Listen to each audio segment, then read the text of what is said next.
বন্ধুরা, চিরসখা ধারাবাহিকের আজকের পর্বে দেখানো হয়েছে কৃষাণুর মামা বলেন, আমি তো ভাবতেই পারছি না আমার একমাত্র ভাগ্নে এমন একজন মেয়েকে বিয়ে করবে যার কিনা।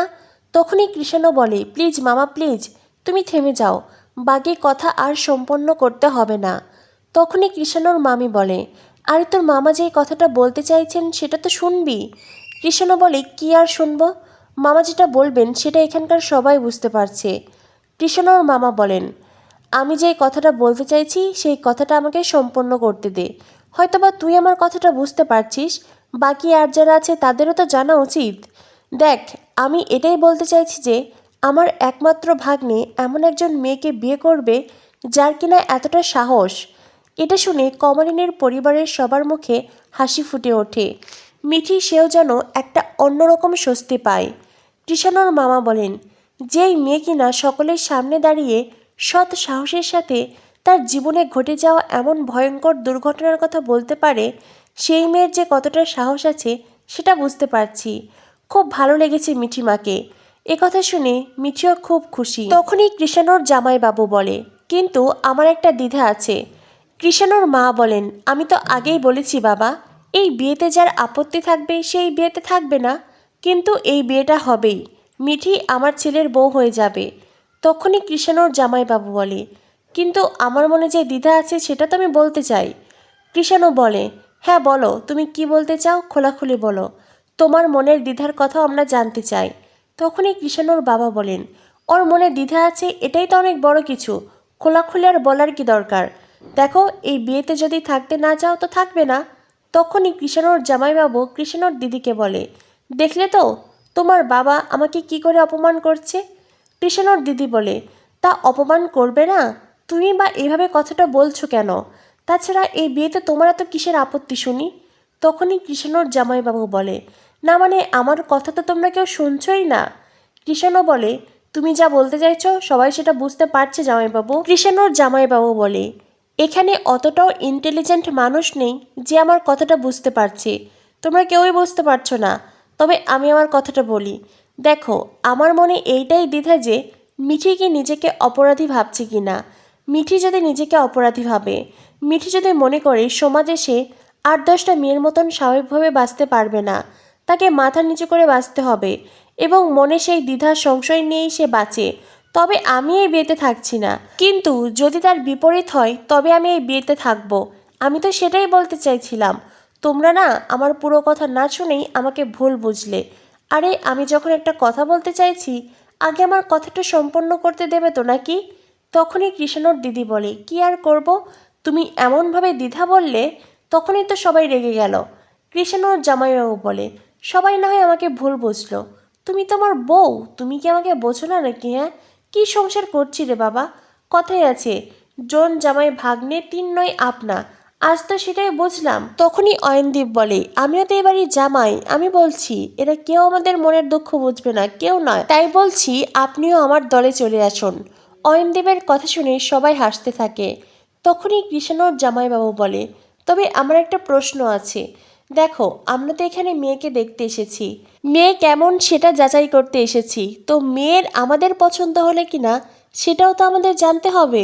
তখনই মিঠি বলে, আপনারা তো ঈশ্বরের মতো, আপনাদের পছন্দ না করার তো কোনো কারণ নেই, বরং আমারও সৌভাগ্য যে আমার এত ভালো শ্বশুরবাড়ি হবে। মিঠির কথা শুনে কৃষাণুর পরিবারও খুব খুশি। কৃষাণুর বাবা বলেন, মিঠিমা, পরিবারের সকলের সাথে বন্ধন যেন অটুট থাকে, আর এইভাবেই সবসময় সত্যি কথা বলবে। আমি আমার সন্তানদের সেই শিক্ষাই দিয়ে বড় করেছি, তাই তোমাকেও কথাটা বললাম। যদিও আমি জানি তুমি ভীষণ ভালো মেয়ে, তুমি তো লক্ষ্মী সরস্বতী, তাই না? তোমাকে আমরা সেভাবেই আগলে রাখবো, যত্নে রাখবো। শুধুমাত্র তুমি সবসময় সত্যের পথে থাকবে মা, কখনো মিথ্যে কথা বলে পরিবারে বিভ্রান্তি সৃষ্টি করবে না। তোমার কাছে আমাদের এতটুকুই চাওয়া। মিঠি তখন মনে মনে ভাবে, আমি তো অলরেডি একটা বড় মিথ্যে বয়ে বেড়াচ্ছি। আমি কি কখনো এই কথা সবাইকে জানাতে পারবো? নিজেকে কি করে লুকিয়ে রাখবো আমি? তবে সবাইকে জানানোর আগে কৃষাণুকে আলাদা করে জানাতে হবে। আমি কি সেটা পারবো? মনে হয় না। মিঠি মনে মনে ভাবে, এখনই আবার গাটাও গুলাচ্ছে। ভগবান, আমাকে আর কিছুটা সময় দাও, আর কিছুটা সময় ওনাদের সাথে থাকতে দাও। তখনই কৃষাণুর মা বলেন, কি হয়েছে মিঠিমা, তোমার চোখ মুখ এমন শুকনো লাগছে কেন? অবশ্যই কৃষাণু বলেছিল তুমি অসুস্থ, তো এখনও কি সুস্থ হওনি? তখনই মিঠির বমি পায়। মিঠি একচোটে ওখান থেকে চলে যায়। বর্ষা বলে, এই এক সমস্যা হয়েছে। আজ অনেক দিন হলোই মিঠির বমি হচ্ছে, আর সে সাথে মাথা ঘুরছে। কি যে হলো মেয়েটার? কমলিনী বলে, অনেক দিন মোটেই নয়। কুর্চি বলে, অনেক দিন নয় তো, এই তো বিয়ের দিন থেকে। বিয়ের দিনে সব তেল চর্বি খাবার খেয়েছে, আর তারপর থেকেই শরীরটা খারাপ হয়েছে। এত মশলাদার খাবার খাওয়ার অভ্যেস নেই তো সেজন্য। কৃষণও বলে, কিন্তু মিঠি তো বলেছিল সুস্থ হয়েছে, তবে? কমলিনী বলে, হ্যাঁ তো বাবা, ও অনেকটা সুস্থ হয়েছে। আগের মতো অত বেশি আর বমি হচ্ছে না। তখনই বর্ষা বলে, বমি তো হচ্ছে মামুনি, এই তো এখনও ওর বমি হচ্ছে, আর মাথাও ঘুরে এলো। ওই তো কৃষাণু দাঁড়িয়ে আছে। কৃষাণুই তো তখন দেখলো মিঠির মাথাটা ঘুরছিল। কি গো কৃষাণু, বলো? কৃষাণু বলে, হ্যাঁ, আমার মনে হয় মিঠির প্রেশার লো। ও তোমাকে প্রেশারটাও মাপতে দিল না। তখনই কমলিনী বর্ষাকে বলে, আমি তো এটাই বুঝতে পারছি না বর্ষা, তখন থেকে বমি করছে, মাথা ঘুরছে, এইসব কথা বারবার কেন বলছো? মিঠি তো এইসব কথা পছন্দ করছে না, তাই না? তবুও তুমি এইসব কথাই বলে যাচ্ছ। স্বতন্ত্র বলে, আসলে ওর অসুস্থতা নিয়ে আমরা এতবার বলছি, ও বিরক্ত হয়ে গেছে। কৃষাণুর বাবা কৃষাণুকে বলেন, কৃষাণু, তুই কি করছিস বলতো? নিজের বউয়ের ট্রিটমেন্ট করতে পারছিস না? তখনই কৃষাণু বলে, আমি আর কি বলবো বাবা, ওনারা তো আমাকে ভরসা করতেই পারছেন না। তখনই স্বতন্ত্র বলে, কৃষাণু প্লিজ, সেদিন কি পরিস্থিতি হয়েছিল তুমি তো জানো, তাই এই কথাটা অন্তত বলো না। তখনই সেখানে মিঠি আসে। মিঠি আসতেই বর্ষা আবারও আহ্লাদে শুরু করে, আহারে চোখ মুখের কি অবস্থা হয়েছে। এই বলে বর্ষা মিঠির কাছে যায়। মিঠি বলে, থাক, আমাকে নিয়ে ব্যস্ত হতে হবে না। আমাকে নিয়ে ব্যস্ত হওয়ার কোনো দরকার নেই, অন্য কোনো কাজে থাকলে সেগুলো করো। তখনই বর্ষা বলে, দরকার নেই বললেই হলো নাকি? তখনই মিঠিল বলে, হ্যাঁ হলো, ও যখন বলছে দরকার নেই তার মানে দরকার নেই। কমলিনীও বর্ষাকে সরে যেতে বলে। বুবলাই বলে, আমি তো এটাই বুঝতে পারছি না বর্ষা, কেউ যখন তোমাকে পছন্দ করছে না, কেউ যখন বলছে এই ধরনের কথা বলো না, তখনও বারবার সেই কাজ কেন করছো? সেই কথাগুলোই কেন বলছো? চুপচাপ দাঁড়িয়ে থাকো না। মিঠির জন্য আমরা সবাই তো আছি, আমরা সবাই ওর ভালোটা বুঝি। তাছাড়া মিটিল আছে, মা আছে, পিসিমণি আছে, ওরাই না হয় বুঝে নেবে। কৃষ্ণও তো আছে, তোমাকে এত বেশি আগ্রহ দেখাতে তো কেউ বলেনি। বুবলাইয়ের কথা শুনে বর্ষা চুপ করে দাঁড়িয়ে যায়। তখনই কৃষাণুর মা বলেন, তবে বিয়ের দিনক্ষণ কবে ঠিক হবে সেটা এবার বলুন। কমলিনী বলে, আসলে এই মিঠি তো একটা কোর্স করতে যাবে, এই 3-4 মাসের ব্যাপার, তারপরে না হয়। তখনই কৃষাণুর বাবা বলেন, এখন আবার 3-4 মাস দেরি করতে হবে? তার থেকে ভালো হয় না বিয়ের পরেও কোর্স করুক। তখনই কৃষাণু বলে, না বাবা, আমি মিঠিকে কথা দিয়েছি, তাই এই বিষয়ে তোমরা আপত্তি করো না। এতদিন যখন আমি বিয়ের জন্য অপেক্ষা করতে পেরেছি, বাকি 3-4 মাসও পারবো। মিঠি তো দিল্লি যাবে, আমি যাব মাঝে মাঝে, মিঠির সাথে দেখা করব। তখনই কমলিনী বলে, তোমার যাওয়ার কোনো প্রয়োজন নেই বাবা, আমি কি মিঠিকে একলা ছাড়বো? আমিও তো যাব মিঠির সাথে। তখনই কৃষাণু বলে, আপনিও যাবেন? তবে তো আমি দিল্লিতে যাবই, আপনার হাতে রান্না খেয়ে খেয়ে আসবো। কৃষাণু কমলিনীকে কথাটা বলতেই কমলিনী মিঠির চোখ মুখ শুকিয়ে আসে। মিঠি মনে মনে ভাবে, আমি এই সমস্যা থেকে কি করে বার হব, কি করে সব দিকটা সামলাবো। কৃষাণুর মতন এমন ভালো একজন ছেলে, এত ভালো পরিবার আমি হারাতে চাই না।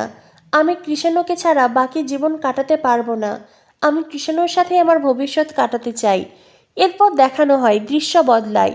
প্রসন্নেরা সবাই বাড়িতে ফিরে আসে, কিন্তু রশ্মি তখনও বাড়িতে ফিরেনি। প্রসন্ন আত্মীয় স্বজন, রশ্মির মা বাবা সবাইকে কল করেছে, কিন্তু রশ্মি কোথাও যায়নি, তাই প্রসন্ন বেশ চিন্তিত। তখনই প্রসন্ন বলে, এই রশ্মিটা যে কোথায় গেল, এত চিন্তা আমার আর ভালো লাগে না। কমলিনীর মা বলেন, ও নিজেই অশান্তি করলো, আবার নিজেই বাড়ি ছেড়ে চলে গেল, কি বলবো বল? প্রসন্ন বলে, হ্যাঁ মা, সেটা তো ঠিক, তবে আমরা ওকে খুব অপমান করেছি, ছোট বড় সবাই মিলে অপমান করেছি, এতটা অপমান করাও ঠিক হয়নি। তখনই কমলিনীর মা বলে, আর ও যেটা করেছে সেটা কি ঠিক করেছে? প্রসন্ন বলে, হ্যাঁ, ও যেটা করেছে সেটা ঠিক করেনি, তবে আমরাও ঠিক করিনি। কমলিনীর মা বলেন, তো তুই অপমান করতে গেলি কেন? তুই অপমান না করলেই তো বাকি কেউ করতো না। আর তাছাড়াও রশ্মি যে ব্যবহারগুলো করে সবার সাথে, তাতে করে কেউ যদি ওকে সেই একই ব্যবহার ফিরিয়ে দেয়, তাতে তো আমাদের কারোর কিছু বলার থাকে না, তাই না? তখনই প্রসন্ন বলে, কিন্তু ও কোথায় যাবে সেটাই তো বুঝতে পারছি না। কমলিনীর মা বলে, মৌয়ের বন্ধুদের মায়েদের সাথেও তোর খুব ভালো সুসম্পর্ক, ওদের কারোর বাড়িতেও যেতে পারে। তখনই প্রসন্ন ভাবে মিঠি আর মৌ তো ক্লাসমেট ছিল, তার মানে মৌয়ের কিছু বন্ধু মিঠিরও বন্ধু। সেজন্য মিঠির কাছে কল করে প্রসন্ন, যাতে করে মিঠির কাছ থেকে আবিরের মায়ের নাম্বার নিতে পারে। কিন্তু প্রসন্ন কমলিনীর ফোনে কল করে। স্বতন্ত্র কল রিসিভ করলেই প্রসন্ন পুরো বিষয়টি স্বতন্ত্রকে বলে, আর মিঠির কাছ থেকে আবিরের মায়ের নাম্বার নেয়। প্রসন্ন বলে, কি করব বলতো বুড়ি, আমি তো কিছু বুঝতেই পারছি না, আমি কোন দিকে যাব, এত জ্বালা যন্ত্রণা আমার জীবনে। তখনই কমলিনী বলে, হঠাৎ বৌদি এমন সিদ্ধান্ত কেন নিল? প্রসন্ন বলে, ওই তো সবাই মিলে অপমান করেছি না, তাই ওর রাগ হয়েছে, সেজন্যই বাড়ি ছেড়ে চলে গেছে। বুঝতে পারছি না রে, আবার কোনো অঘটন না ঘটায়। কমলিনী বলে, কি বলতে চাইছো তুমি? প্রসন্ন বলে, যদি নিজের কোনো ক্ষতি করে। কমলিনী বলে, না না, বৌদি এমন কোনো কাজ করবে না। তাছাড়া দেখো, আমি তার বৌদিকে কিছু বলিনি।